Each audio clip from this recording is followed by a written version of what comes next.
podcast Conversar recebe hoje o cineasta Raul Doria. E publicitário. O publicitário e cineasta Raul Doria.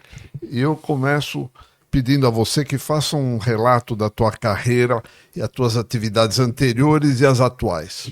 E um mini Wikipedia, assim. Obrigado pelo convite. Não, é uma honra para nós receber você, viu, Raul? Obrigado. Uma delícia estar aqui. Obrigado. Bom, eu nasci numa agência de propaganda, a Dória Associados, em 1963, e meu pai foi exilado em 64. A Dória Associados, naquele momento, era a maior agência brasileira do Brasil. As grandes agências eram o Young Rubicon, McNair, que são as americanas. A Dória era brasileira. E depois, no exílio, enfim, é uma história já conhecida pela biografia do João. Fomos para Paris, ficamos 5 anos lá. E voltamos naquele perrengue de exílio, falta de tudo, né? Das coisas mais básicas. Meu pai ficou em Paris. Mas fomos tocando a vida por aqui, fiz o Colégio Rio Branco como bolsista. E lá no Rio Branco eu já voltei para o Ninho, voltei para a propaganda. Aí fui trabalhar em jornal, trabalhei no Diário Popular como foca, isso com 15 anos de idade, né? Depois fui indo até que 18 anos eu abri minha primeira agência. Chamava ProService, uma agência de consultoria, eventos, propaganda. 18 anos. 18 anos. E aí eu tinha 2 amigos no Rio Branco que escreviam bem, e o outro era bom de conta, o que escrevia bem, Luiz Lara, que veio a ser um brilhante publicitário, veio a ser um monstro. Né? E ele ia fazer advocacia na São Francisco, e eu fui encantando ele pela propaganda, ele foi trabalhando comigo e acabou ficando propaganda onde ele está até hoje, passou a presidência do CEMP a semana passada para uma mulher.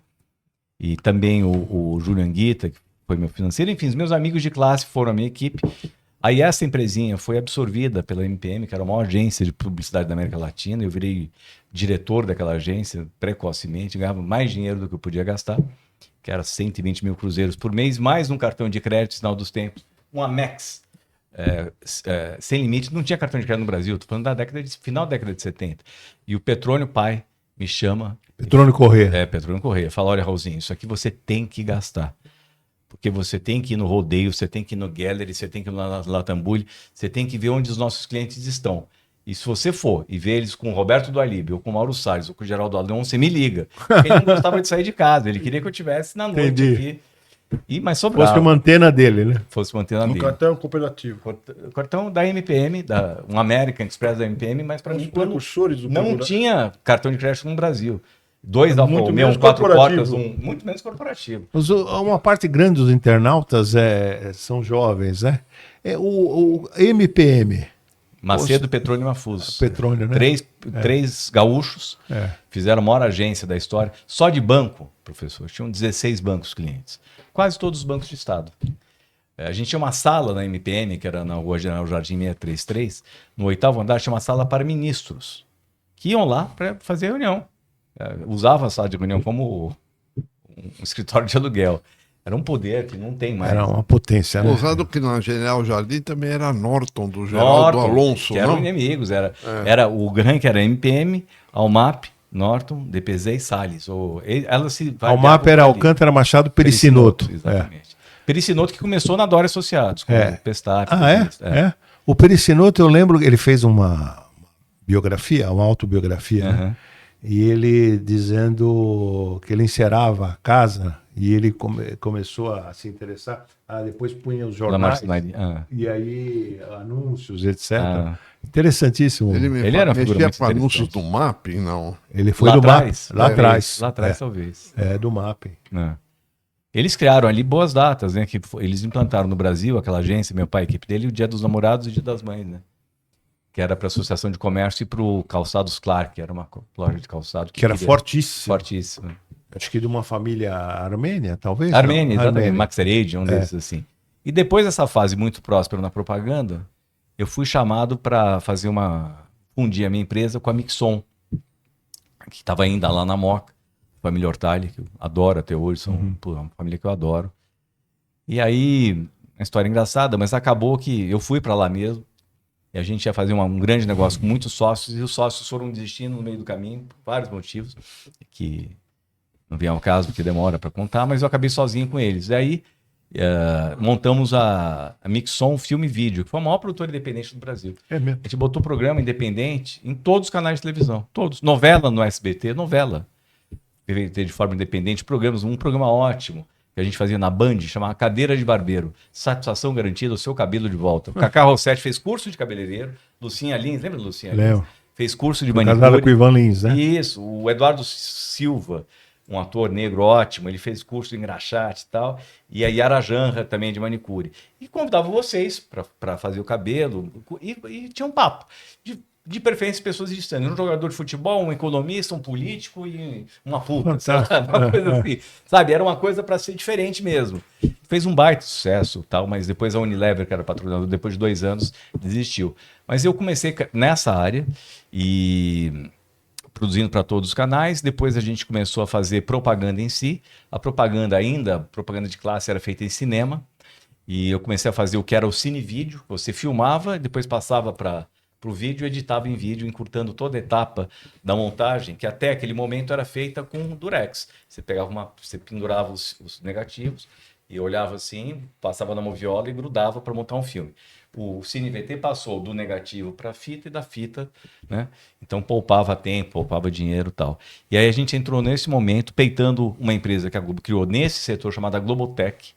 E a Globotech veio com tudo para cima da gente e a gente venceu essa guerra. Foi na época que a Globo derrubava o presidente do Brasil no Fantástico.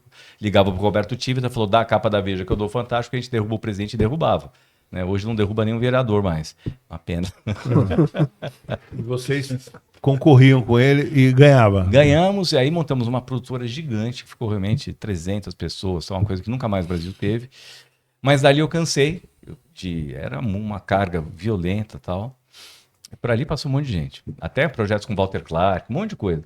E eu falei, eu quero uma boutique agora. Aí eu saí e montei a Cine, 35 anos atrás, que era uma boutique com o Clóvis Mello, que era o melhor diretor do meu elenco. E aí a gente, nos últimos 35 anos, tocamos a Cine, que foi focada em publicidade, né? E a gente fez mais de 5 mil filmes. Quase 5 mil? Mais de 5 mil. Contas que foram contínuas, Havaianas, a gente fez todos os filmes, exceto o da Fernanda Torres, que foi feito pelo marido dela, o Andrucha, meu amigo e companheiro, dono da Conspiração, que é uma excelente produtora, concorrente a nossa. E ele que fez aquele filme. Mas o resto foi todos os filmes nós, desde o Chico Anísio. Nossa. E tem outros clientes também que a gente fidelizou durante os anos. Tudo. A do Chico Anísio eu lembro, não solta a tira, não larga do teu pé, né? Que era um personagem... Não solta as tiras, não tem cheiro. Ele não larga do teu pé. Depois a gente fez a invasão das casas de quem usava Havaiana. Lembra que as pessoas transadas usavam Havaianas invertidas. Elas invertiam o solado, quem ia para Trancoso. Isso. Não era nem Trancoso naquela época, eram outras praias. E aí a gente fez o Luiz Fernando Guimarães invadindo a casa de quem usa. Olha aqui é a casa do professor Zé Márcio. Olha lá, tá usando a Havaiana. Fantástico. A gente passou uns 2 anos assim, depois tirou o Luiz Fernando Guimarães e passou a fazer esse modelinho que até hoje está cumprido. Cerveja, por exemplo, eu fiz mais de 140 filmes de Skol. Nossa. Que era uma delícia fazer. Brahma também, foram dezenas e dezenas. Antártica, o Bar da Boa. A Skol tinha um folclore, né? De que o Juscelino Kubitschek seria folclore, seria sócio, né? Então, Sara Kubitschek de Oliveira, Skol. E aí pegava essa coisa, porque, a Sara, é mesmo, Sara Kubitschek de Oliveira. Né? Você sabe que a marca Skol é alugada pela Ambev, não é deles, era de uma família aqui de São Paulo, se eu não me engano. Do Scarpa, não? Eu acho que era do Scarpa. Acho que era do pai dele, da família Scarpa. Francisco. E eles compraram para fazer teste com a Skol. E eu fazia propaganda. Então, era uma cerveja onde todas as maluquices eram possíveis, inclusive industrial. Então, baixaram o teor alcoólico, aumentaram o gás, para ir testando, e a porra pegou. É isso que aconteceu. Os jovens gostaram e pegou. E aí a gente passou... A que Desce Redonda era Skol? Não, é Skol. Desce Redonda. Que primeiro campanha de Skol quem fez, Brahma número 1 e Skol Desce Redonda, foi Eduardo Fischer. E eu produzi os filmes. Então veio lá de trás. E a Skol era uma marca de teste, para testar. E ela virou a maior marca da Ambev. Ela ficou maior que Brahma e que Antártica. E mais engraçado ainda, Brahma era a cerveja do Rio e Antártica era a cerveja de São Paulo. Inverteu. A Brahma passou a cerveja do... Inverteu, né? Uhum. De São Paulo, e a Antártica passou a cerveja do Rio. E a Skol passou a ser cerveja nacional. Ô, Raul, deixa eu te perguntar uma coisa que escapou no começo. Você conviveu pouco tempo com o teu pai, né? O teu pai, quando ele faleceu, você tinha que idade? Não, eu já tinha 30 e poucos anos. Já tinha 30 e pouco. É que meu pai, no segundo tempo da vida dele, na volta do exílio, ele não teve nenhum contato com as profissões passadas. Ele não foi mais publicitário, ele não foi mais político, ele não falou mais de política. Ele foi para educação? Ele foi para o Mind Power, para o curso que ele trouxe da Sorbonne, que era um curso de autoconhecimento com yoga, e autoconhecimento, que teve muitos alunos no Brasil, fez muito bem para muita gente também. Se você pudesse falar um pouco mais dele, assim, características, era um cara estupidamente inteligente como você é e como o João, Obrigado. né? Mas mais né? alguma, assim, olha, meu pai era um cara... O papai tinha uma coisa que o João pegou. Para ele nada era impossível, e ele pensava muito grande, né? Então você pega as coisas das datas que eu falei, né? Dia das Mães, Dia das Namoradas, não é normal você falar assim, o cliente fala assim, eu preciso vender mais em junho, porque cai muito, é inverno e tal. E você fala assim, eu vou inventar uma data, né? E no Dia dos Namorados, o primeiro que meu pai fez, deu errado. Ele que inventou o Dia dos Namorados. Ele que inventou. E deu errado. Primeiro, sabe o que aconteceu? Sabe as bancas de flores lá da doutora Arnaldo? Não sobrou um botão de rosa ali, vendeu tudo. Porque no primeiro Dia dos Namorados, os namorados deram flor para namorar. E aí no segundo ano, meu pai fez a campanha assim, não é só com... Dia dos Namorados, não é só com flor que se prova o amor. Nesse Dia dos Namorados, dê um presente para sua namorada. Para aí sim criar o hábito do presente físico, do consumo mesmo. E a inauguração do Ibirapuera, na década de 50, ele que fez. Então o Ibirapuera era muito maior do que é hoje, porque ele englobava ali a parte militar, a parte do ginásio do Ibirapuera, o clube militar, era tudo uma coisa só. Os prefeitos que vieram, a Assembleia, bem lembrado, os prefeitos é que vieram retalhando. Mas ele inaugurou, ele trouxe a Marilyn Monroe, ele fez um troço no Ibirapuera, que é um show da Madonna, com papel picado, helicóptero, numa época que não tinha isso, década de 50. Então era aquela coisa de pensar gigante, né? E o João herdou isso. Se você pegar a carreira do João, né, quando uma vez ele falou assim, a gente é muito ligado a Campos do Jordão, eu e o João, desde pequenos. Ele falou, vou fazer um shopping aqui em Campos. Falei, shopping aqui em Campos. Ele falou, mas eu vou fazer uma tenda. Uma tenda que nem de circo, no terreno onde a gente joga bola. E vou fazer uma coisa patrocinada. Falei, Ô, João, olha o Shopping Iguatemi. A gente nasceu atrás do Shopping Iguatemi. O Shopping Iguatemi não é patrocinado. Como é que vai fazer uma tenda num puta frio? Campos do Jordão, num campo de futebol que se chover vai ficar uma lama e patrocinado. E ele fez e deu certo. Hoje ele virou um shopping de alvenaria com os anos. Então ele teve essas ideias e pela obsessão dele, ele cumpria. Rio Pinheiros, né? Ele queria porque queria limpar o Rio Pinheiros. Só ele queria. Ninguém mais está preocupado com isso. Pergunta pro Adriano Strinchini quem queria limpar o Rio Pinheiros. Ninguém. Mas de tanto ele encheu o saco, ele chegou num limite de limpeza bem razoável, né? 600 mil casas ligadas na rede da Sabesp, que iam gerar uma conta negativa, por isso que ninguém queria. Porque essas 600 mil famílias geram uma conta de R$30, conta na época era 30, não sei hoje, que dá negativo. Então, você tinha que investir alguns bilhões para gerar um público que ia gerar prejuízo. Para uma empresa privada não faz o menor sentido. Para o governo não fazia sentido, porque era a única chance de deixar o Rio Pinheiros mais limpo. Hoje a sujeira que a gente vê não é mais esgoto, é lixo. Quem mora ali na Lindeiro, né, em vez de levar até a caçamba, até o lugar de descarte de lixo, normalmente empurra barranco abaixo, cai aquele lixo que vai sendo... Quando chove a gente vê boiando aqui no Rio. Né? Mas é uma característica dos dois. Só concluindo, você perguntou do meu pai... o João herdou essa coisa do não existe nada impossível. Tanto que não é possível ser prefeito e governador consecutivamente em 5 anos, concorda? Isso não é possível. Não é. Ele fez ser possível. E ganhando no primeiro turno. É. E não era da política, ele veio do meio empresarial. Total. E só não foi candidato à presidência porque não quis. Não. Quer dizer, não é porque ele não quis, porque ele foi golpeado. Não, foi golpeado, mas digo... Mas se ele queria muito. Mas se ele voltasse, era capaz de, eventualmente... Eu não sei, quando ele saiu, quando ele foi golpeado, ele tinha 4%. E aí o presidente do PSDB, o Bruno Araújo, que ele inventou, falou que a Simone Tebet estava melhor, de uma pesquisa que nunca ninguém viu. Nem ela viu, nem o João viu, eu não vi, o presidente do PSDB, ninguém viu. Provavelmente o Mato Grosso também não. E a campanha da Simone foi feita com o dinheiro da cota de mulher, do MDB. Então não custou nada. Custou zero. E o PSDB economizou todo o dinheiro da campanha do presidente, que eram 100 milhões de reais, esse dinheiro foi economizado. O João realmente é um fenômeno. Só vou citar uma coisa singela, que ele deu entrevista para nós, né? E a entrevista do João Dória é a que bateu o recorde. É mesmo?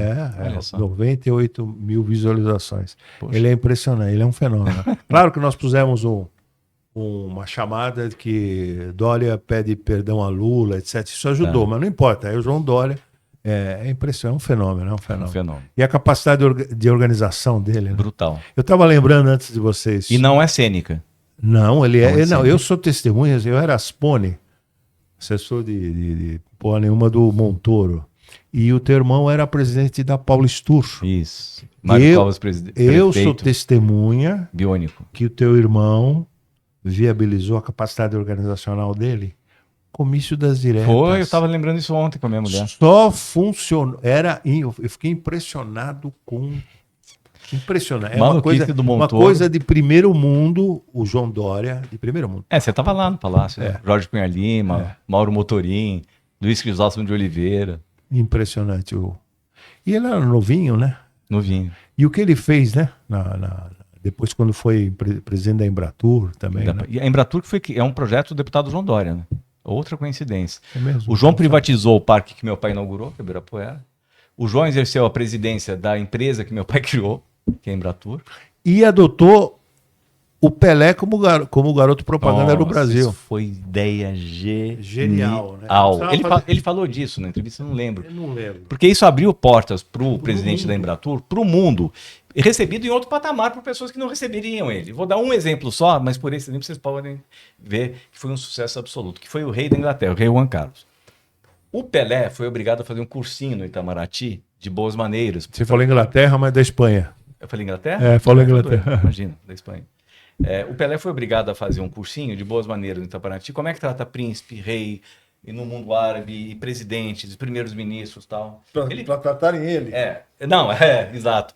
Ele ficou meio contrariado, mas fez o cursinho. Aí estão entrando lá no palácio, lá em Madrid. A primeira coisa que o João relata é que aqueles guardas, que são quase uma estátua, eles já abaixaram para olhar sorrindo, assim, queriam ver o Pelé. Já era uma quebra de protocolo. E aí quando chegaram no salão lá, do Salão Real, onde o rei recebe, eles ficaram, o João, o Pelé e a Luísa Brunet, de pé esperando, e entra o rei pela outra porta e vem com uma bola na mão. Vem sorrindo em direção a eles e tal. E aí o Pelé começou a lembrar, bom, para rei então não pode dar mão e tal, não sei o quê, mas a bola e tal. Ele ficou pensando, né, o que eu tenho que fazer? Aí o rei chegou e falou, olha, antes de tudo eu quero um autógrafo do rei Pelé. E o Pelé falou, pro teu filho? Ele falou, claro que não, é para mim. Daí o Pelé pega a bola e vira pro João e fala assim, avisa o pessoal de Itamaraty que eu sou o rei Pelé. Maravilhoso. Maravilhoso. Avisa o pessoal do Itamaraty que eu sou o rei Pelé. Deixa eu ensinar os outros. Eu já peguei isso aí. Essa é maravilhosa. E ele fez então um road tour com o Pelé. E eu sempre falo assim, o Brasil tem um perfil turístico, né? Pela quantidade de belezas naturais, desde os Lençóis Maranhenses até tudo, né? As Chapadas e o litoral, era para a gente viver muito bem de turismo, né? Se o João não conseguiu viabilizar ali, que o troço é difícil mesmo. Porque olha que ele agitou o turismo no Brasil. Não sei se você lembra, ele mexeu no preço do dólar. Ele convenceu o ministro da Fazenda a fazer o dólar turismo, que era um dólar diferente do dólar oficial. Ele criou o Passaporte Brasil, dando isenção de impostos para quem vinha aqui fazer férias, e fazer filmes, fazer coisas. O que ele fez para motivar o turismo no Brasil foi inacreditável. Foi frenético como foi tudo que ele fez na vida. E não, Tanto não é foi. que, se você passar para lembrar, você não lembra quem foi presidente da Embratur? Não lembro de outro. A não ser o teu irmão. É impressionante, né? Eu lembro. A gente Miguel não lembra. Colossuono, lembra? Miguel Colossuono foi presidente da Embratur. Perfeito também. Foi prefeito. Foi perfeito, mas não dá para comparar, né? Fala, Luizinho. Raul, me explica uma coisa. Você falou da Globo. Qual é a tua visão, assim, passado tantos anos, do mérito da Globo? Veio do Walter Clark ou veio do Boni ou veio de ambos? Acho que veio de ambos, mas eu convivi muito ali e acho que o Boni era um puta de um gênio insubstituível. Você vê, é só pegar e ligar a TV Vanguarda. Chega hoje à noite, pega a TV Vanguarda, já é diferente, é TV Globo, só que o Boni faz muita diferença. Então, a Globo que a gente amava não é essa Globo de hoje. O Fantástico era o show da vida. Você via mulheres lindas, musicais lindos, você ficava feliz da vida, coisas que deram certo, gente que faz, tal. Virou o show da morte, da desgraceira, tal. E era o Boni. Aquela coisa, aquele charme todo, aquela liderança era do Boni. O Walter Clark foi um gênio da coligação com tudo, com o grupo Time Life, que tinha o dinheiro, com o Joe Wallach, que era o gestor da grana, né? Só que também um cara fora da caixa que se perdeu muito. Mas acho que o Boni foi o que mais fez falta. Eu acho que realmente o Boni, ele... Na TV Vanguarda, pra vocês terem uma ideia, muito tempo atrás, quando começou isso aqui, fazer vídeo, tá? Começou a onda de telefone. O que o Boni fez? Ele criou o Repórter Vanguarda, que é o seguinte: se você está na rua e vê uma coisa estranha, filma e manda para a TV Vanguarda. Se a gente aproveitar, você vai ser cadastrado como Repórter Vanguarda e cada matéria que você colocar no ar, você ganha R$ 1.000. Ele tem hoje, já faz tempo, na TV Vanguarda, a maior equipe de repórteres voluntários do Brasil, sem CLT, sem salário, sem 13º, nada.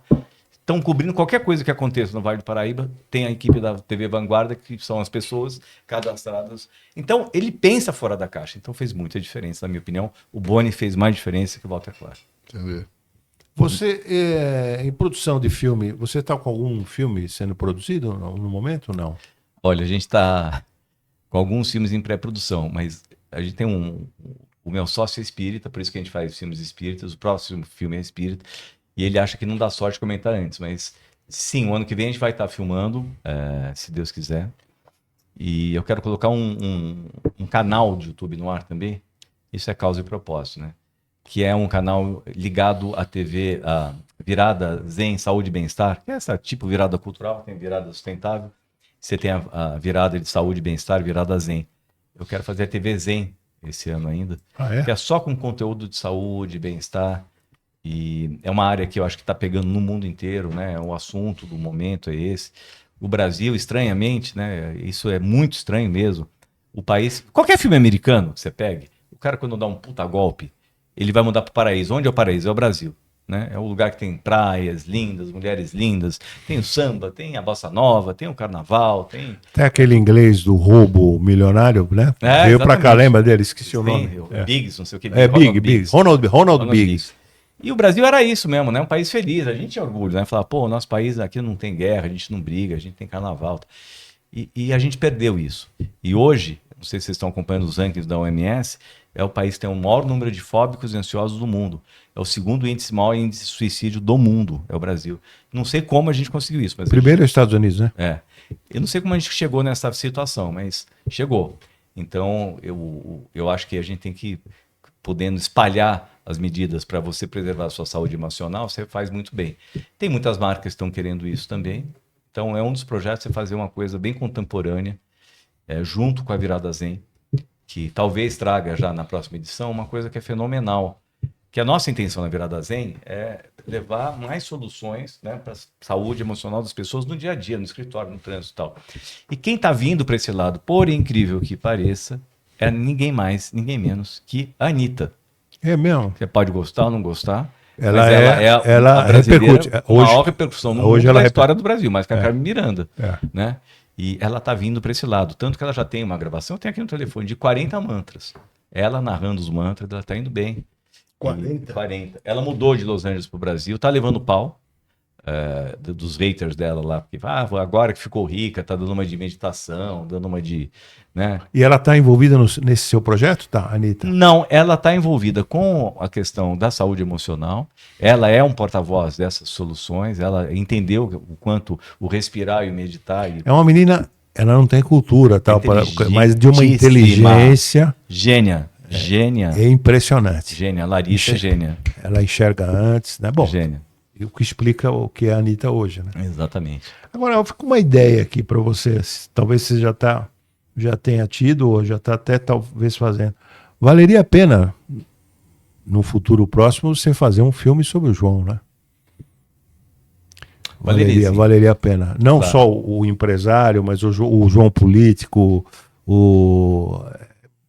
seria um filme interessantíssimo, né? Valeria a pena. Valeria. É um personagem, né? Realmente. Marcos, pergunta o que você quer. Você está ansioso? Pode perguntar. Não tô ansioso, porque não é... O menino é uma fera, né? Dá para sentir. Uma fera. E a exemplo do Dr. Paulo Vilares, que eu entendi que vocês fizeram quase que uma aula de história empresarial da indústria no Brasil.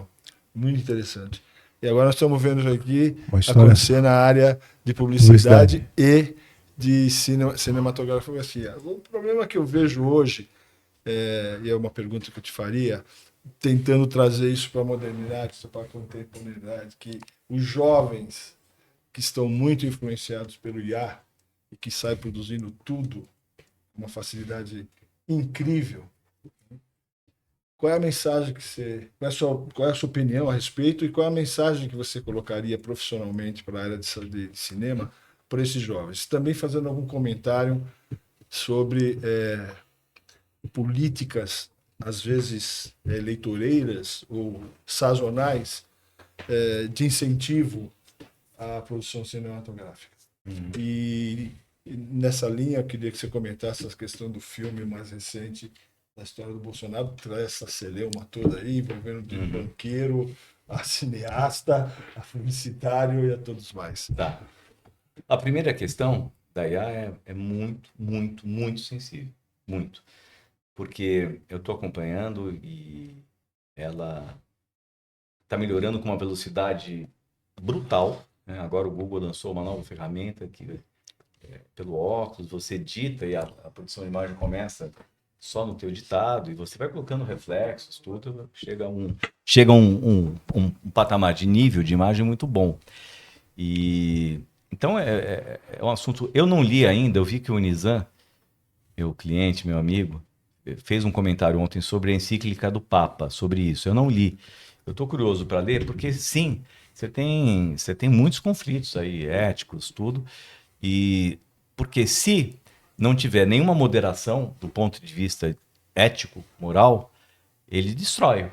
É destrutivo. Por que um anunciante, por exemplo, vai fazer um comercial de determinado produto, vai pagar X mil dólares se a inteligência vai fazer exatamente a mesma coisa? Quanto tempo ele vai falar assim, não, mas aqui eu estou preservando... Eu estou preservando aqui um ecossistema de atores, atrizes, produtores, cenógrafos, iluminadores, maquiadores, cabeleireiros, etc. Blá, blá, blá. É verdade, mas até quando? Acho delicado. A qualidade, eu tenho acompanhado muito de perto isso. Nós temos uma área de inteligência artificial na produtora. É absurdo. A melhora é absurda mesmo. Vocês vão ver esse ano o que vai acontecer. Então, eu acho assim, se ela vier para ser usada, é que nem energia nuclear, igualzinho. Ela pode fazer o equipamento médico que salva a nossa vida, faz a energia e pode acabar com o planeta Terra. A IA, para mim, é igualzinho. Ela facilita processos na produção, ela ajuda a gente. Para coisas chatas, packshot. Packshot é a última cena do filme, onde você tem aqueles produtos ali. Não precisa mais filmar. Um packshot demora 3 horas para fazer, é chato pra caramba. Então faz o packshot em IA. Você tem várias coisas. Você engrandece os filmes em IA. Esses filmes de Copa, que vocês estão vendo com um monte de gente, tem vários que são meus. A duplicação é IA. Porque você não vai pegar 50 mil pessoas. Vários são seus. Não, tem vários meus. Sim, tem vários meus. Mas é IA. Você filma assim, um grupo de 50 pessoas. E essas 50 viram 1 milhão em A, né? Então, se for para isso, para os filmes ficarem melhores e maiores, acho que ela é bem-vinda. Se for para destruir, eu acho que é que nem a arma atômica, é um negócio que precisa todo mundo parar, né? Principalmente o poder monetário parar e fazer um pacto, né? Tem uma grande companhia de alimento brasileira, gigante, que botou um filme no ar de alimentos, de appetite appeal, de apelo de apetite, né? Que é tudo IA. Eu acho o fim da picada, porque eu, como consumidor, poderia mover um processo. Falei, não, eu quero agora aquilo ali que mostraram. Não, mas aquilo ali é inteligência artificial. É bonito. Você tem alguma ideia de como poderia ser possível isso? Porque as tecnologias vêm de uma forma tão avassaladora que é difícil de você encontrar, pelo que eu estou acompanhando, alguma técnica de política administrativa que possa regular isso. Só olhar os outros exemplos nas mídias aí que estão aí toda hora com problemas de... Tá. Vamos lá. Você consegue ver alguma coisa disso? Consigo. De tudo que eu fiz de inteligência artificial, estou fazendo bastante coisa. A coisa que ficou realmente assim, uau, né? Eu fiz um filme. Porque eu contratei uma equipe, eu tinha diretor, eu tinha um diretor de fotografia, eu tinha um produtor de elenco, tinha um produtor de figurino, eu tinha um cara... Todos eles fizeram o trabalho deles, para uma reunião chamada de reunião de pré-produção, é a reunião antes da filmagem. Então nós fechamos, essa criança vai estar vestida assim, de pijama, aqui essa roupa, aqui é o quarto e tal. E aí o meu sócio, Clóvis Mello, que é diretor, com o fotógrafo, começaram a fazer os prompts com os dados da equipe toda. Né? Roupa eu quero as referências da produtora de figurino. O quarto dela, como é? Referência do produtor de cenografia. E a própria menina, a atriz, um filme que eu gostei muito, da Companhia de Segurança Verisure, uma menina faz uma carta para o Papai Noel, a menininha, ela teve um inspiracional. Então, nesse modelo que eu estou dizendo para vocês, o que acontece? Essa parte da nossa profissão foi remunerada, né? Menos do que o total, mas foi remunerada. E quem dançou é o pessoal da filmagem em si. Aqui você vai ter todo o pessoal que estava aqui, mais eletricista, maquinista, né? Técnicos operadores, maquiador, cabeleireiro, catering, né? E transporte, logística, essas áreas são envolvidas, logística. Isso tudo não vai ser penalizado tanto, porque tem alta empregabilidade. Por exemplo, eletricistas e maquinistas podem perfeitamente trabalhar nos data centers, que são os maiores investimentos no Brasil hoje, precisam de mão de obra boa, né? Porque imagina, o cara faz uma cagada no data center, investimento de 10, 15, 20 bilhões de reais.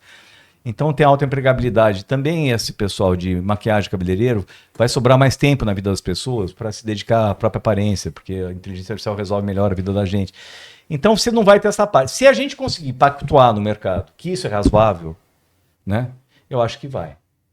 Agora, é o poder econômico que vai dizer. Porque se o cara falar, não, eu não quero gastar esse dinheiro aqui, ele vai cometer erros, vai cometer... Eu vi outro dia um filme que tenta ser um filme de garotos na praia, na Bahia, em 1930. Né? Meio época de Capitães da Areia, do Jorge Amado ali e tal.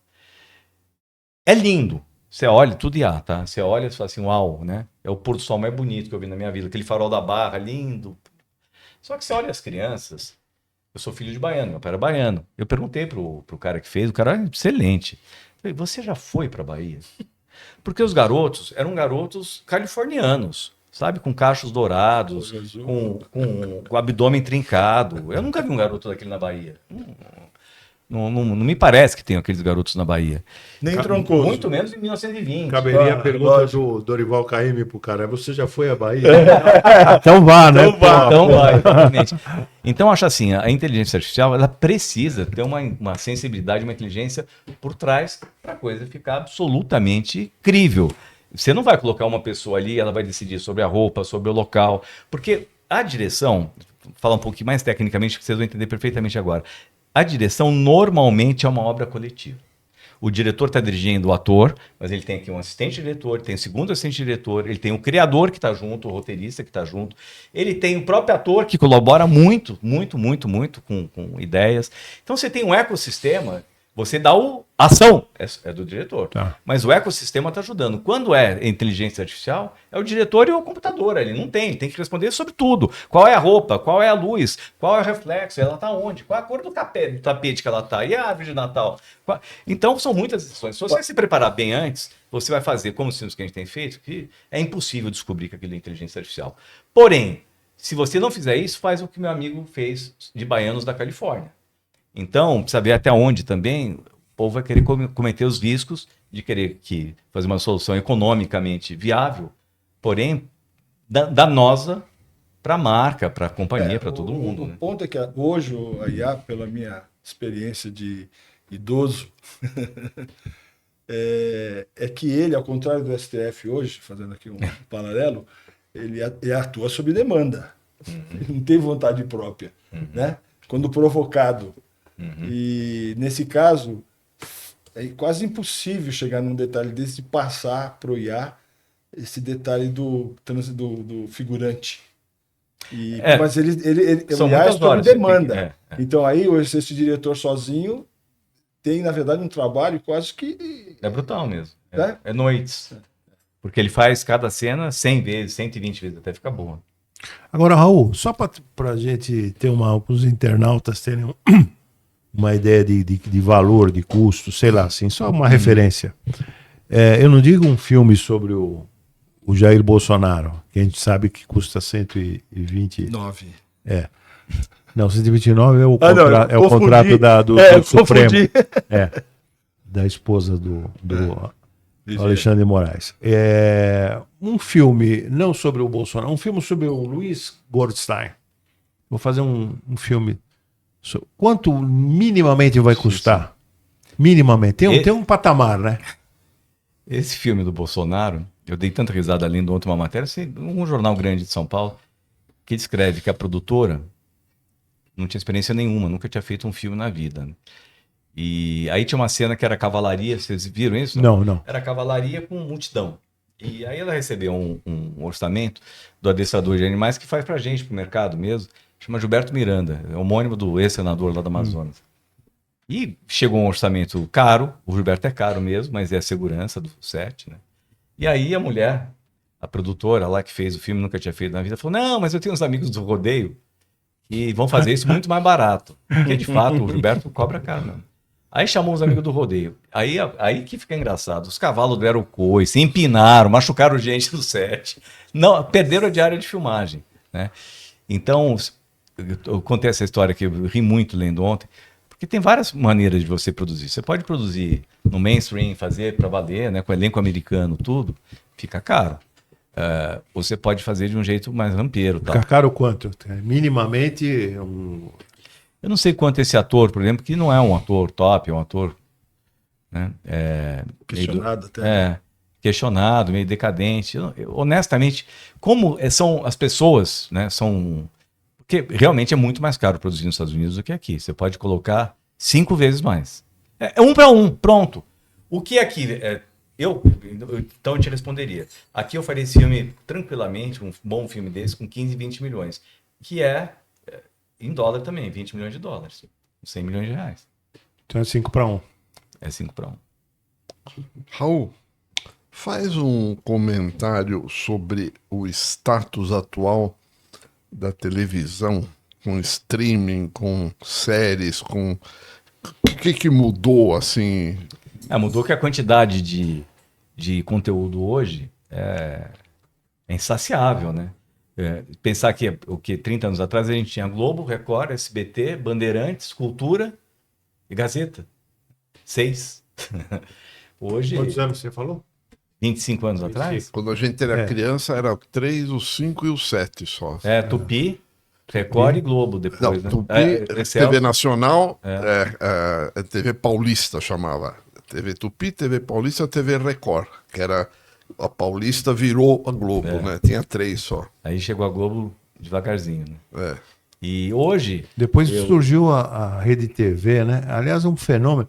O cara é considerado que tem a casa mais cara, o maior do Brasil, que é o da Levo, né? Da Levo. Como é que, depois você responder a pergunta do Luiz, como é que explica a Rede TV? Quer dizer, não dá. Não tem explicação.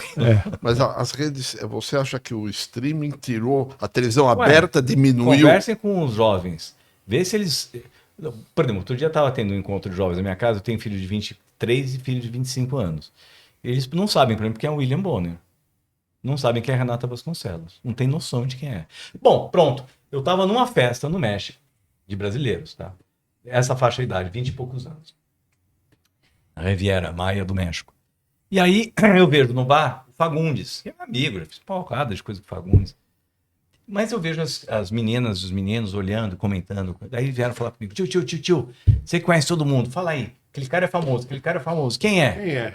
Eu falei, o Antônio Fagundes. Quem é Antônio Fagundes? Eu falei, não é possível. Vocês nunca ouviram falar do Antônio Fagundes? Tamo Pra mim, velho. Antônio Fagundes né? Não. Então, ele é um puta ator, assim, aí expliquei quem era, mas eu fiquei chocado. Então é isso, essa televisão aberta, ela ficou para nossa geração, né? E olhe lá. E também, quando eu fiz a campanha do João de prefeito e de governador, de prefeito, de governador não. A gente foi muito na periferia. Quando eu entrava nas casas para gravar, casa total, o tamanho dessa sala, né? Então ali, aquela cozinhazinha, pia, o fogão de 4 bocas, aqui uma mesinha de acrílico com 4 cadeiras, aqui sempre tem um sofá e uma puta televisão. Televisão sempre é a melhor coisa da casa, é a TV, é maravilhosa. E era isso. Essa TV, eu notei, né, não faz tanto tempo que eu já fui candidato a prefeito, que ela fica ligada o fim de semana inteiro ali. E aí fica o marido, a mulher cozinhando, o marido ali na mesa tomando cerveja e as crianças no chão brincando com brinquedo e cachorro. Então a televisão tem essa coisa de ser hoje um rompedor do silêncio no lar de uma determinada categoria social, né? Mas do ponto de vista de consumo de conteúdo, acabou. Olha só esse gráfico aqui. Verifica se isso procede. Não acredito. Fonte do Ibope? Depois eu te mando para você. Não, mas isso é atual? Será possível?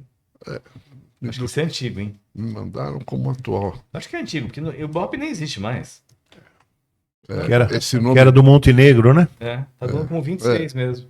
Não acredito nisso aqui, de O quê? Eu vou te mandar TV pra você. aberta 67%, aí vem os outros. Não, tudo. eu pegaria esse gancho para dizer. Você acha que a Globo, uma hora dessas, também se converte para os evangélicos? Para evangélico? Não, a Globo fez uma coisa, um investimento. Ou e o SBT também? Eu acho que a Globo reagiu bem. A Globo é o Itaú. Sabe a coisa que era para dar errado, mas acabou dando certo? Muito grande, né? Que eu falo do Itaú, parece muito grande, entra no Nubank, pô, que não tem agência. Como é que compete, né? A Globo é isso. Ela é muito grande, entrou numa competição de pequenos, né? Você vê o que aconteceu com a Cazé TV, né? Virou uma potência maior que a Globo no esporte. Eles venderam de patrocínio para essa Copa do Mundo agora 1,5 bilhão, a Cazé TV. Vendeu muito mais que a Globo e vai entregar muito mais que a Globo. Mas a Globo fez a lição de casa, a Globo reduziu. Lembra que tinha a Globo... Globo Par. Tinha isso, Multishow e GNT. Eles contratavam gente que ficava na geladeira, Isso. né? E aí tinha presidente, 3 vice-presidentes, motorista, secretário, prédio, sede e não sei o que, elenco, também milhares de pessoas com salários altíssimos para ficar na geladeira, para não trabalhar para concorrente. Era muito confortável aquilo tudo. E aí hoje é uma só Globo, o corpo diretivo é pequenininho, para tudo que a Globo tem hoje, é um grupo majoritariamente feminino, né? E aqueles salários acho que o último grande salário da TV Globo foi o do Bonner, né? Um salário aí de $1 milhão, mais ou menos, 5, 6 milhões de reais. Foi o último, não tem mais, acabou. Quanto do Bonner? O último? O comercial do Jornal Nacional estava uns 5, 6 milhões, né? É. Isso. Salário. Que era o último grande salário. Foi o último grande salário da TV. Porque tinham outros, né? Tinha outros, Chico Anísio, Jô Soares, tinha outros. Fausto Silva, Fausto ganhava mais que isso. Contar o quanto o Fausto ganhava de merchandising, mais tudo, ganhava mais 7 milhões por mês. Não tem mais na Globo. produção de conteúdo e de interesse mais Globoplay. diversificado. Eles fizeram a Globoplay, uma só Globo com o Globoplay, que tem tudo ali que qualquer streaming tem, é boa a Globoplay. Eu acho que eles acertaram, na minha opinião. Dentro da TV fechada, a minha pergunta estava no sentido de que, pelo menos que a gente percebe, você roda num horário fora do pico, 80% são programas religiosos, tá certo? Isso aí, naturalmente, atinge... Canal aberto, você está falando. Canal aberto, TV aberta. Eu acho que a Globo nunca TV que alcança o interior de São Luís do Maranhão. O Boni já falava lá atrás que o futuro da televisão era ao vivo. A televisão aberta, o futuro era show, futebol, coisa que acontece ao vivo, e jornalismo. Que não era... E novela, mas de uma maneira ou outra, né? Então, acho que a Globo vai ficar nisso. Jornalismo, o que é ao vivo, grandes shows, Fórmula 1. Raul. Jogo de futebol. O jogo de futebol hoje não empurra. Antigamente, o futebol tinha que esperar o Jornal Nacional. Não é? Hoje a Cazé TV e a própria Globo Play acabou com isso. Não, você voltou a falar, eu ia exatamente perguntar. O Raul citou. Que fenômeno, né? Como é que você... Cazé TV? Explora um pouquinho. Olha, é fenomenal. É fenômeno, né? Como é que dá para explicar isso? Eu acho que era o mundo digital, né? O mundo digital, e começou com uma coisa bem morada, despojada, o elenco certo, aí entraram os investidores certos e fizeram a estrutura certa e virou. Hoje no esporte, eles são maiores que a Globo teve que virar a GE, que é a Globo Esportes, para tentar enfrentar. É o Nubank. Fala a linguagem do jovem. É a linguagem do jovem. Que às vezes, para eu que gosto de futebol... Exatamente. É o Nubank. Eu lembro, há uns 10 anos atrás, eu via a minha casa, na produtora, o pessoal mais simples, sabe? A faxineira, papapá, o cartãozinho do Nubank. Falei, pô, será que esse banco é sério? Bom mesmo? O Nubank, ele começou de baixo para cima. Não é diferente do C6 Bank, que começou de cima para baixo. E é difícil você competir assim, porque quando pegou a base, você vai, né, pro Bradesco. Eles pegaram do Bradesco. Né? Falando claramente, de onde eles foram pegados? Daquele clientinho típico do Bradesco. E virou o que virou, né? O banco mais valioso da América Latina, a empresa mais valiosa do Brasil. Impressionante. Me conta uma coisa, faz um relato aí sobre as agências de propaganda. Por exemplo, o Nizam, ele se autodivulga e agora ele faz questão que ele tem uma N ideias, que é ele e uma secretária, e ele chama a gente por demanda para o trabalho que ele quer fazer. O que você acha disso tudo? Aquelas agências custosas com muita gente. O mercado sofreu uma revolução gigante. Então hoje, por exemplo, eu acho que com 10 telefonemas eu falo com os 10 líderes de comunicação no Brasil. Porque viraram grandes grupos. Os grupos fizeram... Você vai na WPP, Você vai na Omnicom agora, aí a Publicis, né, um grupo francês, você tem no mesmo prédio, um andar é a DPZ, outro andar é a Talent, outro andar é a Léo Burnet, outro andar é a Publicis. Aí você vai para a WPP, lá tá a Thomson, tá a Ian Group, a VML, e tem uma série de outras, todas com a mesmo backup de administrativo, mesmo jeitão parecido. A Omnicom, que é um pouquinho diferente, que envolve ali a África, o MAP BBDO, agências que têm um pouco uma pegada não corporativa, né? Mas virou uma coisa de grandes grupos, que o Martin Sorow falou no passado recente, que ia virar um marketing de influência do mundo, aconteceu, né? Hoje mesmo, a maior parte dos comerciais que eu estou produzindo não são mais com atores globais, são com influencers, que eu nunca tinha ouvido falar. Estou aprendendo, pesquisando, estudando isso obrigatoriamente, senão eu me lasco inteiro, né? Então, acho que teve aí uma mudança gigantesca até no perfil das agências. Hoje você entra numa agência, não tem mais aquela coisa da arte, do craft, sabe? Poucas têm, algumas preservam. Você tem algumas agências brasileiras ainda, tem a Galeria, que é brasileira, do Edu Simon, que é um craque. Você tem a Arte Plan, do Medina, que não precisa nem falar, né? A remuneração, antigamente, nos tempos era muito áureos, melhor. era muito melhor. Hoje isso também diminuiu muito. Muito. A nível crítico. Muito mesmo. Deixou de ser um grande negócio. Deixou, não existe mais. Hoje é um negócio de FII.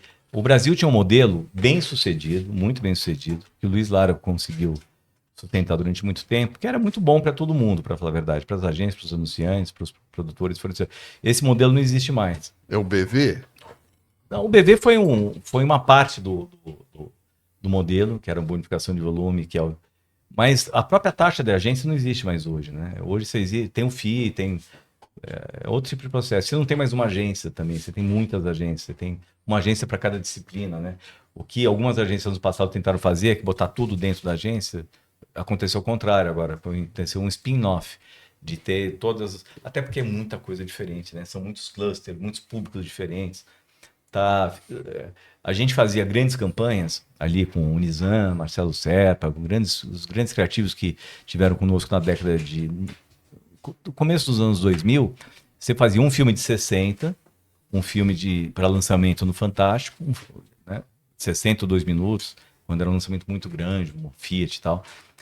Aí tinha uma versão de 45, 30, 15 vinhetas. Hoje, você tem 60 entregas. Que para o telefone é uma, para o Facebook é outra, para o Instagram é outra, para o TikTok é outro formato e outra, às vezes muda a linguagem, então você tem que gravar muitas vezes. E Raul, como é que fica isso no sentido dos novos profissionais, dos jovens que estão vindo das universidades formados na sua área? Como é que está isso na base da universidade, objetivando falar de IA, de tecnologia? E chegou-se num nível de empobrecimento da safra de profissionais que entram no mercado, como em algumas outras áreas, como o direito e... Sim, porque até a propaganda pagava muito bem. Era um excelente pagador. Os publicitários brilhantes ganhavam um salário brilhante também. Não tem mais. Tem. Acabou. Hoje é uma profissão padrão. Então, com isso, caiu também o desejo. Né? Eu, quando era garoto ainda, eu olhava o Washington Oliveto numa Porsche amarela ali na Cidade Jardim, eu babava, né? Falava, pô, Washington Oliveto, com aquele cabelo dele voando. O cara é o maior cara do mundo, né? Ganha uma fortuna e tal. Hoje não tem mais. Quem é o publicitário que fala assim, pô, quero ter essa profissão? Né? Não tem. Não tem. Porque não tem mais glamour, não tem mais a coisa do tesão, da paixão, sabe? Virou uma coisa de ROI, sabe? De KPI, ROI. Se você pudesse, esses quatro aqui, você pudesse dar uma identificação e uma diferenciação. O Washington Oliveto, o Lara, o Serpa e o Nizam. E o Liu que morreu. Quem? O Jacques Leukovics, que era sócio do Lara. Ah, sim. Mas então, eu vou dizer, o Nizam, o Serpa, o Nizam era isso, o Serpa, o Lara né? O Nizam, a gente começou a fazer mais próximo da produtora, todo mundo junto, ele da agência. Era uma delícia, porque ele fazia com a Livete dele o roteiro, e aí ele me dava, tava o Clóvis Mello, enfim, Marcelo na época, o Alexandre Gama, e falava assim, isso cabe na verba do cliente? Falava, não, tá muito grande o filme dele, e fazia outro. E só fazia coisa brilhante. e mexia com o Brasil, sabe? É uma usina de ideias. É uma usina de ideias. Pequenas. Ele tinha uma conta Pacalolo. Aí o Marcílio Marcos Moreira, ministro da Fazenda, trancou a economia, não sei se vocês lembram. Não tinha dinheiro, uma puta recessão. Daí a gente fez o Nizam criou um negócio que um monte de criancinha, passando a linha na mão assim, Marcílio abre a mão, abre a mão, abre a mão, porque a Pacalolo lançou sua coleção. O Marcílio convocou Rede Nacional de Rádio e Televisão, com o brasão da República atrás, para responder essa propaganda. E a gente era completamente irresponsável. A gente ainda é um pouco, mas a gente era muito mais. E o Nizam conquistou os grandes clientes fazendo essas coisas com os pequenos clientes que chamavam muita atenção. Muito diferente do Marcelo Serpa, que veio de uma escola alemã, né, faculdade alemã, que trabalhava em Munique, que veio inovando a propaganda, porque até então o diretor de arte ilustrava o texto do redator, né? Quando meu pai tinha agência, não era nem junto. O redator fazia o texto e mandava para outra sala para o cara criar a ilustração. Depois, o Alex Pericinoto juntou tudo. Ele trouxe da BBDO de Nova York um modelo que era junto, que ficou, até hoje é assim, né? Mas... E o Lara? O Lara foi, acho que, o grande gestor político desse negócio. Foi o cara que conseguiu organizar e conseguiu fazer os congressos nacionais de propaganda. E lá atrás ele conseguiu reunir a família Marinho, com a família dos Tivita, com a família Mesquita, com a família Frias de Oliveira, para fazer este modelo da propaganda sobreviver, porque o Congresso naquele momento, década de 90, queria acabar com aquele modelo. E ele conseguiu, com os barões da mídia, que hoje não existem mais, fazer isso. Só por isso ele merece uma estátua, né, na Avenida Paulista, porque ele fez esse negócio durar até hoje. E o Lara se daria muito bem, professor, na política. Ele seria um excepcional senador. Enfim, é um quadro que o Brasil perde, ou não, né? Quem sabe no futuro ele se interesse. Mas ele é um agregador, ele é uma massa, uma argila que junta partes, muitas vezes injuntáveis. É o maior político que eu conheço na comunicação brasileira, é o Luiz Lara. É o Luiz Lara. Esse é o amigo, né, pessoal? Muito meu amigo. E o Oliveto? Puxa, o Washington, ele tinha um padrão de comportamento que, para minha área, era simplesmente encantador. Porque ele respeitava tanto todos os profissionais envolvidos que não tinha contato nosso com o cliente. Era com ele. A gente apresentava para ele e ele ia sozinho no cliente e apresentava tudo. E não tinha refação, não tinha nada. Era muito seguro o processo todo. Ele foi assim, além de ser genial, contratou pessoas geniais para trabalhar com ele e sempre conduziu o processo de uma maneira absolutamente genial. Muito agradável trabalhar para o Washington Oliveira. E ganhava-se bem para trabalhar para ele. Mas se não ganhasse bem, ainda assim seria muito agradável trabalhar para ele. Porque ele fazia a coisa ficar muito agradável, sabe? Então, acho que ele foi assim uma coisa que não vai ter mais no mundo, não vai existir mais esse modelo dele. Foi o único. Eu não sei se existia algum outro. Eu não trabalhei com ninguém parecido. Conta alguns episódios folclóricos, não sei se são totalmente verdadeiros, que os 3 sócios da DPZ se davam muito mal, trabalhavam em andares separados, e enquanto a agência foi para frente. Quem fazia a liga é o Roberto Ailib, porque o Petit, espanhol, né, e o Zaragoza, também espanhol, não se falavam, é fato. E pensavam diferente, e não, os clientes de o Petit atendia Itaú, o Zara atendia a Hering, e assim era. E o do Ailib no meio dos dois, mas é verdade, sim. Mas a história tem muitas histórias. Por exemplo, o Zé de Alcântara Machado, que era o dono da UMAP, que é uma figura, você conheceu, né, professor? A UMAP era num prédio lá na Paulista, que tinha aquelas galerias embaixo, que você tem que achar o elevador e tal. E quando ele manguaçava muito, ele parava na DPZ, porque a DPZ era na Cidade Jardim já, né? Aquele predinho que foi destruído.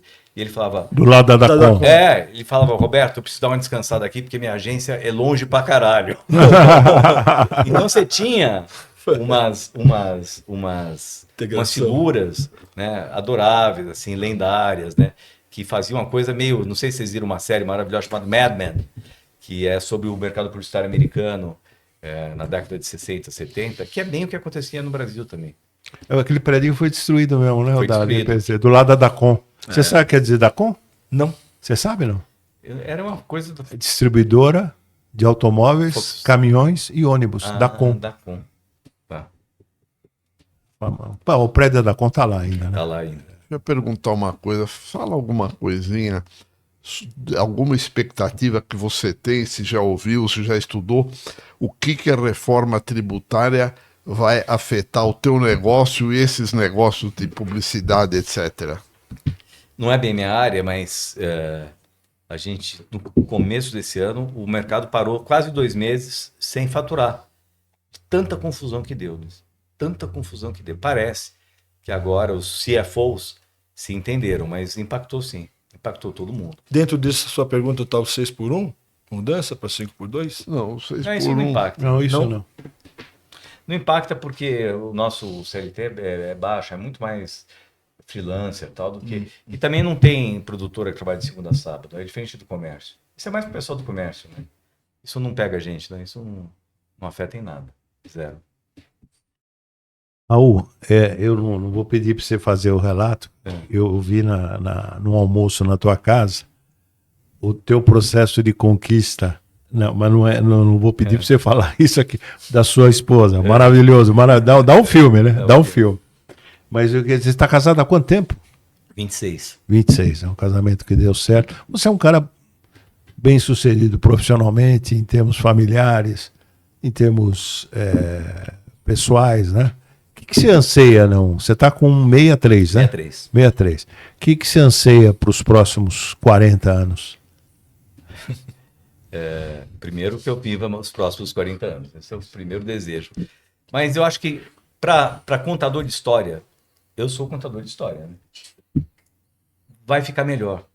Por exemplo, essa biblioteca de livros espíritas, só do Divaldo tem 270 livros vendidos em mais de 70 países. Então, quando você vende nos países, você testa, né, aquela história. Ele tem 270 livros. Em mais de 70 países, mais de 20 idiomas. Nessa biblioteca, eu posso contar histórias com inteligência artificial, por exemplo. Tá aqui por telefone, pra você ver no metrô, no trem, né, no ponto de ônibus e tal. E histórias inspiradoras, né? Eu não preciso ser necessariamente espíritas. Mas eu acho que a função de produtor como eu, ela vai ficar mais valorizada. Porque a gente vai ter mais facilidade de contar histórias sem gastar milhões de dólares. Que hoje, cada um quando você fala assim, Raul, quer contar a história do João fazer o filme? Eu falo, quero, mas eu preciso de 20 milhões para isso. Na inteligência artificial, eu não preciso de nada. Eu já tenho equipe, eu tenho tudo. Eu posso contar a história do João com inteligência artificial.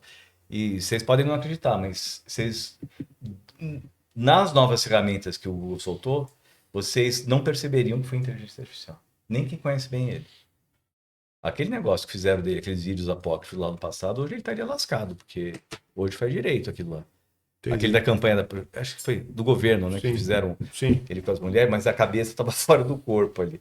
Hoje, aquela má intenção ali do adversário, ele estaria numa encrenca, porque vocês viram agora, só rapidamente, o Google agora, finalmente, nós temos a marca d'água. Deixa eu só te interromper, o diretor do meu estúdio, que é teu fanzaço, tudo bom? Iria participar, mas não participou por culpa sua, que você estava numa reunião lá. Vem aqui e faz, é teu fã, viu? Ele é teu. E é o diretor do estúdio. Senta aqui, Edu. Eu estava vendo você falar aqui, e a minha pergunta porque essa é a minha área hoje, né? Uhum. Então aqui, por exemplo, hoje o que a gente tem aqui é o que o Faustão tinha lá, onde mostrava tudo atrás ali, e aquilo foi diminuindo, né? Eu vi você falando de IA, você falando dos formatos de vídeo, e eu sei que você é um cara consagrado e tal, e eu queria um conselho mesmo, porque é uma área que a gente está entrando forte. Hoje a gente aqui é muito mais do que um estúdio, a gente produz muitos famosos e tal, mas a gente ainda falta aquele plus ali, sabe? De estar trabalhando essa nova realidade.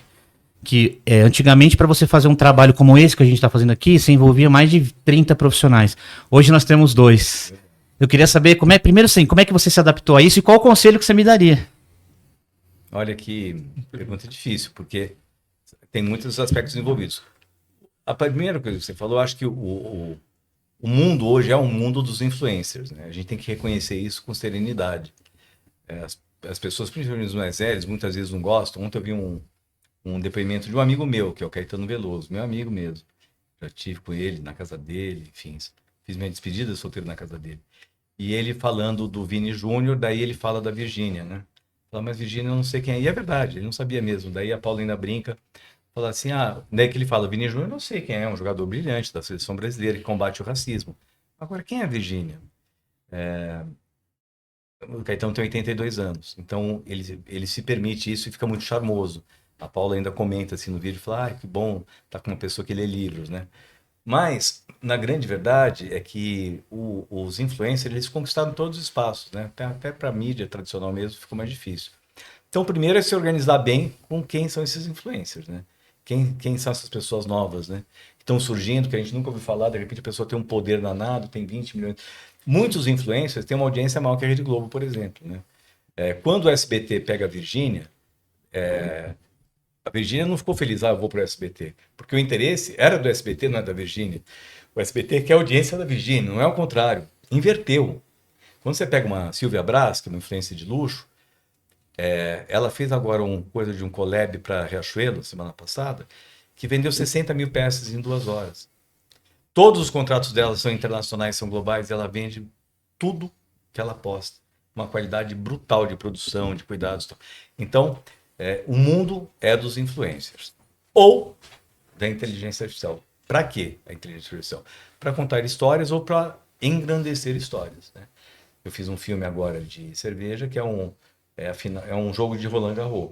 Então, eu tive que fazer o estádio, a torcida, inteligência artificial, porque, por óbvio, não dá para ir daqui até filmar lá, não tem condição. Ficou ótimo tal. Então, aí ela entra como instrumento de engrandecimento da ideia. A maioria dos filmes de Copa do Mundo estão no ar tem inteligência artificial. A gente pode não perceber, mas tem. Para engrandecer, multiplicar pessoas e tal. E agora, eu acho que nessa área aqui de comunicação mesmo, é o cara que tem seguidor, é influência. Eu posso te dar um exemplo, assim, que você estava falando agora de audiência e tal, e aí a gente começou a produzir um canal nosso do estúdio, que muito tempo eu fiquei do lado dali, né? Produziu o professor Marco Antônio Villa, alguns nomes conhecidos, Brasil Paralelo e tal. E aí, de outubro pra cá, a gente resolveu vir pra esse lado. E pegamos um canal que o cunho dele é um cunho no nicho dele, que é um nicho religioso, para debates cristãos e tal. A gente começou a trabalhar. E o canal foi crescendo muito, porque a gente conseguiu ter o alcance dessas pessoas. Sábado agora, a gente fez um debate aqui, tinha 1.400 pessoas assistindo para um canal de 20 mil inscritos. Poxa. Então, assim, eu acompanho indicadores, né? Tem vezes que a TV Gazeta não dá essa audiência. E aí, baseado nisso, é que eu queria te falar sobre isso. Os profissionais mais antigos dessa área, eu sou formado em publicidade e tal, eu acompanhei o Washington Oliveira, tive palestra com ele e tal. Você acha que eles precisam, todos já se atualizaram sobre essa realidade do mercado? Porque, você entendeu? Porque, por exemplo, você pega, hoje tem muitos ainda que tem esse preconceito. Mas é 1.400, a gente sempre, pela nossa área, a gente conta sempre 1.5, então você não coloca 1.400, você coloca mais ou menos 1.700 pessoas assistindo. Tem canais em São Paulo de TV que não tem. E eu sinto, pelo menos com alguns profissionais antigos que eu converso, que eles têm essa resistência ainda. Você acha que nem todos ainda se atualizaram sobre isso, né? É impressionante, mas a resposta é essa. Nem todos se atualizaram. E tem muitos heads, muito cabeça de chave, que tá achando que isso é uma moda, que daqui a pouco vai passar, não entendeu o que está acontecendo.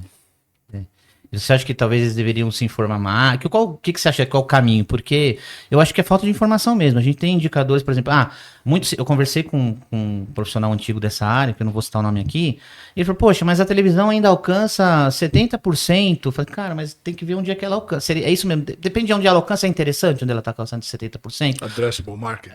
Porque a internet ela alcança menos, mas com muito mais resultado. Eu vou te dar de novo, eu gosto de dar o meu exemplo, porque tem outros que eu produzo, mas o meu exemplo pessoal. Assim, depois de sábado, a gente já foi procurado por 5 marcas, entendeu? Então, assim, um canal com 20 mil inscritos.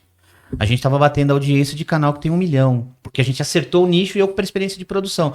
Agora, assim, se você faz um programa de televisão, não é tão fácil você arrumar 5 marcas, você tem que ter uma audiência um pouquinho maior. Falta isso para eles entenderem, acordarem para isso. E entender que o marketing foi fragmentado. Né? Agora há pouco eu falei, eu lançava uma grande campanha nacional, um filme de 60, 45, 30 e vinheta. E hoje não. É pegar o influencer que fala melhor com aquele segmento. É isso. Acabou, todo o resto você pode jogar fora. Pode jogar fora. E vende. O pior é que vende. Agora, também, tal qual, aí vai ter muito acidente, vai ter influencer que você vai pegar para tua marca, o cara vai fazer uma cagada magistral e vai contaminar a sua marca. É batata, né? Esse mundo de overexposition tem problemas. A não ser que você seja uma Silvia Braz que tem uma curadoria. Eu gosto de citar o exemplo dela, não conheço, ela não é minha amiga, infelizmente, mas acho ela genial, porque os clientes dela são muito felizes. Eu adoro ouvir o que o cliente acha, sabe? Que não adianta o que o produtor acha, o que o cliente acha. Os clientes estão super felizes. Então ali é a prova que remoldou para nichar comunicação, né? E que hoje, quando você quer falar com o público, você tem que achar esses nichos, contratar os influencers adequados para falar com esse público. Isso dá muito mais trabalho do que fazer um filme de 60 segundos com redução de 40, 30 e 15, entendeu? E a minha última pergunta era baseada exatamente no nicho, até o professor voltar, só para mim fazer a participação aqui. Era para mim estar desde o começo, mas me perdoe, não deu mesmo. Mas assim, é exatamente em relação a nicho. Não sei se você concorda, a minha opinião, vê se você concorda com ela. Eu acho que a facilidade da internet hoje é porque ela conseguiu conversar com esse nicho. Antes você fazia uma propaganda, você pagava lá 800 mil reais para você estar no intervalo da novela, mas às vezes ali não era o seu nicho quem estava assistindo ali, né? Esse era o problema da televisão. Hoje não, por exemplo, no meu nicho, essas 5 marcas que me procuraram são dentro do meu nicho. Você acha que a internet, eu tô certo nisso, a internet facilitou isso, facilitou você alcançar essas marcas do nicho, né? Facilitou. Hoje, quando a TV está ligada, que isso acontece mais nas classes C e D, ela está como ruído ambiente. Ninguém está prestando muita atenção naquilo. Infelizmente, né? Ela está ali ligada, mas a mulher está cozinhando, fim de semana típico, né? O marido está na mesinha de fórmica tomando cerveja, as crianças estão no chão brincando com brinquedo, com cachorrinho e tal. E a TV está ligada ali para fazer uma ruidade, né? Quando você está com essa meleca aqui na mão, você olha, você entrou no conteúdo, você está prestando atenção. Você que buscou ali, não é eu que joguei para você ali, né? Exatamente, ele não apareceu, eu não estou no metrô e apareceu uma tela na minha frente. Não. Tanto que você presta atenção quando entra coisa em avião, aquela coisinha do... Ninguém olha aquilo lá, né? Na American Airlines, tem um jornalzinho deles e tal. Mesmo estando na tua frente, porque você não escolheu aquilo, entendeu? O problema hoje que está acontecendo, que as pessoas não perceberam, é que o consumidor aprendeu a fazer uma escolha. Não é mais o que a Globo quer enfiar. Não, no avião é o contrário. O marketing é um marketing que tem reverso. Você escolheu o filme ou escolheu o documentário, mas tem uma... aí aparece uma interrupção que você não queria. Então é o marketing reverso. Você fica com raiva. Porra, essa Honda, filha da puta, interrompeu aqui meu filme. Eu queria agradecer então a participação. Infelizmente não pôde... Peça para o Raul voltar. Eu queria pedir já, eu não prestei atenção no podcast todo, mas eu acho que esse é um assunto que a gente está conversando agora. Nós conversamos ontem também com um convidado que veio aqui para falar de investimento, acabou falando da realidade, porque é um assunto muito importante para quem quer acompanhar a gente. Eu acho que a minha opinião, Raul, é assim, a propaganda brasileira já foi uma das melhores do mundo, né? Ganhou totalmente premiada e tal. Mas a minha opinião como publicitário, e agora trabalhando com isso, é que eu acho que a gente ficou para trás, sabe? Justamente porque a gente não conseguiu enxergar o que tá acontecendo. Eu já consegui, né? Mas ainda falta muito, claro, para chegar no nível de vocês e tal, mas o publicitário brasileiro precisa enxergar isso, e essa resistência é que nos prejudica, né? Mas sabe que tinha uma pedra no meio do caminho tinha uma pedra. O que é a propaganda brasileira? É uma propaganda alegre, sempre foi, né? Bem-humorada, era Havaianas, era sempre... E veio a pandemia. Durante a pandemia, por óbvio, a gente eliminou o humor. Minha produtora sofreu muito, porque a gente é uma produtora de ator, de humor. Então, não teve mais humor e nem celebração, que é o forte do brasileiro. É o forte. É humor e celebração. Ficou nos manifestos, grandes, angulares, pequenas ideias. Vamos salvar o mundo, vamos salvar as crianças, vamos ensinar a ler, vamos salvar a baleia, o golfinho, a foca e tal. Era isso. Não era muito a minha praia, inclusive. E agora, eu acho que, principalmente esse ano, o último Festival de Cannes já voltou ao humor, o ano passado. Né? Agora começa, o mês que vem, um novo festival. Quando voltou lá, o Brasil ainda tem um delay, ainda tem uma latência que começou a voltar aqui. Tanto que aí que a gente começou a colocar os filmes bem-humorados de novo no ar, que estão no ar agora. Mas, que é o forte da propaganda brasileira, é o jeitão nosso. É o jeitão que, inclusive, conquistou o mundo e tal. Eu acho que volta. Eu acho que ainda tem talentos no Brasil, redatores, diretores de arte, excepcionais, que podem fazer um excepcional trabalho. Mas quando você deixa muito corporativo o ambiente, com muitos gerentes, com muitos compromissos, muito policies, muita amarração, muito chute em bolha. Muitas camadas. Muitas camadas. Você, por óbvio, você deixa a coisa mais travada e você cai com o teu nível de humor. Mas se for feito do jeito que o Washington sempre fez, o Nizam sempre fez, os grandes publicitários brasileiros, para ficar só nesses dois, sempre fizeram, que é deixar a coisa mais solta, eu acho que o Brasil reconquista o lugar que sempre teve no pódio de um país excepcionalmente criativo e que nunca mais cai nas esparrelas que caiu no ano passado lá no Festival de Cannes, que teve aqueles problemas todos, ficaram famosos lá. de cases feitos com IA, com distorções, coisas distorcidas e tal. Raul, só para finalizar, fala um pouquinho, rapidamente, porque é um assunto polêmico. Qual a tua opinião sobre as leis de incentivo no Brasil? Rouanet e as outras todas, estaduais e municipais? Fundamentais. Não existe nenhum lugar do mundo que se faça cinema sem dinheiro subsidiado. Não existe. Existe nos Estados Unidos um negócio que não foi um dinheiro subsidiado, foi tudo subsidiado. Como é que os Estados Unidos vendeu o Way of Life americano para o mundo? Através do cinema. Eles não fizeram uma campanha publicitária dizendo que batedora faz bem, liquidificador, ar-condicionado, carro na garagem. Esse sonho os Estados Unidos vendeu através do cinema. Família perfeita, né? Família eu, perfeita. Quando era pequeno, eu assistia, eu quero viver numa casa dessa. É isso. E aí eles vendendo Philips, Philco e enfiando as coisas na casa da gente. Então, nos Estados Unidos, foi uma política de governo. Agora, no resto do mundo, é dinheiro público incentivado. E o Brasil tem o mais controlado dinheiro público do mundo que eu conheço. Na França, você pede, se você é um produtor como eu, que tenho 35 anos, já fiz muitos filmes e tal, você já tem a autorização para captar os recursos, e captado o recurso, depois sabe como é? O cara vê, ele fala, não, o Raul pediu 20 milhões, isso aqui custa 20 milhões, eu captei 20 milhões, sabe qual é a contraprova? Eu mando o filme feito, o cara vai falar assim, tem 20 milhões aqui, acabou. Uma discussão que existe é que, na verdade, são quem aporta o dinheiro são empresas de capital aberto que, em vez de aportar o tesouro, mandam aos projetos, quer dizer, e elas fazem isso como uma forma de marketing. Isso você acha que... É contrapartida, né? Você patrocina o negócio e tal. Nem todo anunciante, nem todo patrocinador faz questão. Mas eu acho legítimo você ter lá apoio, a marca do apoio Volkswagen, sabe? Ótimo. Luiz, se me permite, como que eu sou dono do tempo aqui, a gente pode agregar um pouquinho mais, mas só agregar uma informação, como é que fala? Uma humilde colaboração minha, e aí, para ver o que você entende por isso. O desafio da publicidade brasileira em relação à audiência da internet. Eu vou te explicar como. A gente tem um lado bom da internet, que é isso que eu te falei, e aí por experiência própria, por que eu estou acertando no nicho no meu canal, por exemplo? A gente colocou muito debate, né? Que o povo quer ver debate. Só que muitos debates, você tem o debate moderado e você tem o debate acalorado. E aí onde a audiência aumenta.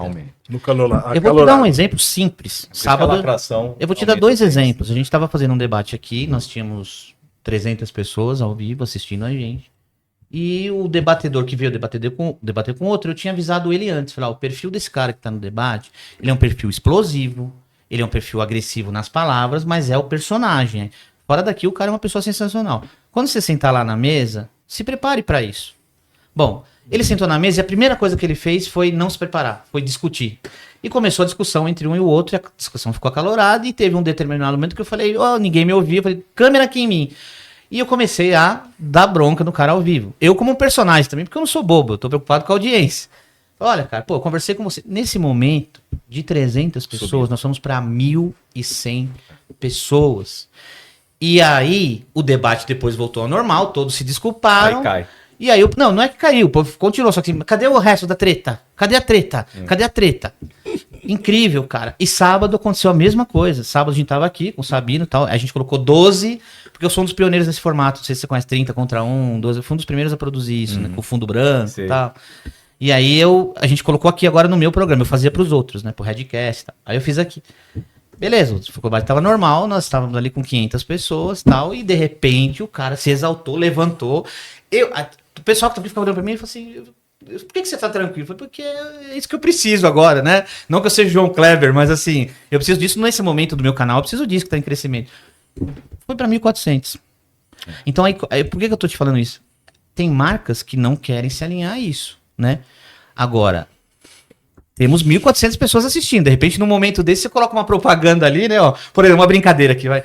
Quer ficar mais calmo? Toma maracujina, entendeu? Qual que é o desafio da publicidade? Como se encaixar dentro desse processo? Bom, aí tem a curadoria, né, dos influencers e tal. Esse é um problema de base que faz todo mundo querer lacrar todo mundo. Essa busca pelos views é doentia, né? Te dar um exemplo prático. eu não conheço a Virgínia, mas eu não acho que a Virgínia seja uma pessoa burra, uma menina de 20 e poucos anos, que tem uma companhia chamada WePink, que já vale mais de 1 bilhão. Burra não pode ser, né? Pode ser outra coisa, mas burra não. E quando ela termina o romance com o Vini Júnior e beija um chimpanzé, é óbvio que ela pensou nisso. É óbvio que ela pensou na associação, é óbvio. Eu não tenho a menor dúvida disso. Ela é muito inteligente para não ter pensado nisso. Agora ela fez isso para tracionar uma audiência dele. Sabe? Porque daí treta. Aí a audiência do Vini Júnior na Europa é o que ela quer nesse momento. Falou, deixa eles vão me seguir agora para saber o que eu vou falar sobre o chimpanzé. E aí eu tenho para mostrar para os meus patrocinadores que eu tenho o meu público Brasil, de sei lá quantos milhões, e tem público Europa agora. Me parece isso, eu não vi falar sobre isso, mas me parece, porque virou um jogo, esse jogo infernal. Tem outro lado, né? O lado sob o ponto de vista da Virgínia. Eu já vi debates acalorados sobre as mulheres, direito de ter mais que um relacionamento, ou vingativo o relacionamento, o troco. Eu vi isso já umas discussões numa academia, por exemplo. E já vi uma discussão dessa. Mas o fato é que, tal qual a terceira via, a serenidade, o bom senso e o caminho do meio não dá audiência. Infelizmente. E eu acho que o problema tanto do publicitário para quem tá do outro lado, assim, eu tava acompanhando isso, e eu não concordo com nada que estava acontecendo. Mas ao mesmo tempo, que ficava o pessoal do meu ouvido ali, né? Quem não tinha uns familiares meus que, cara, para com isso, olha o que tá acontecendo. Mas eu não posso parar, porque se eu quiser levar tudo pro lado bom também, eu não vou ter audiência, é o que você falou. E nesse momento, infelizmente, eu preciso de audiência, até para ter patrocinadores, para ganhar dinheiro, para ganhar monetização. Então esse é o desafio, né? Mas você acha que cabe, por exemplo, até num momento desse, sair das 4 linhas? Um publicitário inteligente, que o Neu deu a brincadeira do maracujina, né? O cara tá todo nervoso. Você acha que cabe uma publicidade dessa? Tem espaço para todos os momentos? Para esse momento também? O momento da treta? Eu digo a treta real mesmo, né? Não que a Virgínia fez mais inteligente, mas uma treta mais agressiva ainda. Fazer fora das 4 linhas. Esse jogo, que é um pouquinho... Eu sei que você, como um publicitário consagrado, você também não concorda com isso, mas é que tá mudando a realidade, né? Você sabe que eu tava no almoço agora, com um cara de tecnologia muito bom, e a gente tá, produtor também, a gente tá discutindo porque a gente tá recebendo campanhas que não são para o consumidor, são para o agente de ar. Então, por exemplo, na área de turismo, quem está fazendo hoje, comprando passagem, escolhendo companhia aérea, é o agente, não é mais a pessoa, é o meu agente de ar, que eu falo, preciso ir para Paris daqui a 3 dias, ele vai procurar o melhor preço, ele vai me indicar a companhia aérea. Eu falo, fico em que hotel? Ele vai perguntar, você quer gastar quanto? Eu falo, quero gastar 500 euros, ele vai me dar os melhores hotéis de 500 euros. Então, a discussão é, a gente está começando a receber encomendas para fazer campanha para o agente. Não para o usuário. Não para o usuário, porque quem vai escolher é o agente. Não adianta convencer o usuário. E você acha que isso talvez pode ser um pouco até perigoso, né? Porque o agente, ele pega todas as informações reais da internet, né? Ele consolida o que está lá publicado. E a gente sabe que é o que eu tô falando para vocês aqui agora, né? Para quem trabalha mais até com a internet, a realidade da internet, infelizmente, é essa. Hoje é o que você falou, e é a realidade. Se você botar debates aqui intelectuais, como eu já tentei colocar no canal, cara, 50 pessoas assistindo. Coisa morna não vai. Você entendeu? Eu trouxe outro dia, um padre José Eduardo, que é um cara na área católica, depois do padre Marcelo, ele é o mais famoso. Pra mim, foi a melhor entrevista que eu fiz no canal até hoje, a mais produtiva. Mas tinha 30 pessoas assistindo. Entendi. Bom, entendeu? É isso, Luiz, desculpa aí tomar o tempo de vocês. Nós temos que agradecer o Raul. Obrigado, Luiz. O professor José Márcio já determinou uma nova entrevista com você. Então eu agradeço os entrevistadores e obrigado e até a próxima. Uma tarde agradável. Tá bom. Até breve. Obrigado. Verdadeira aula. Obrigado.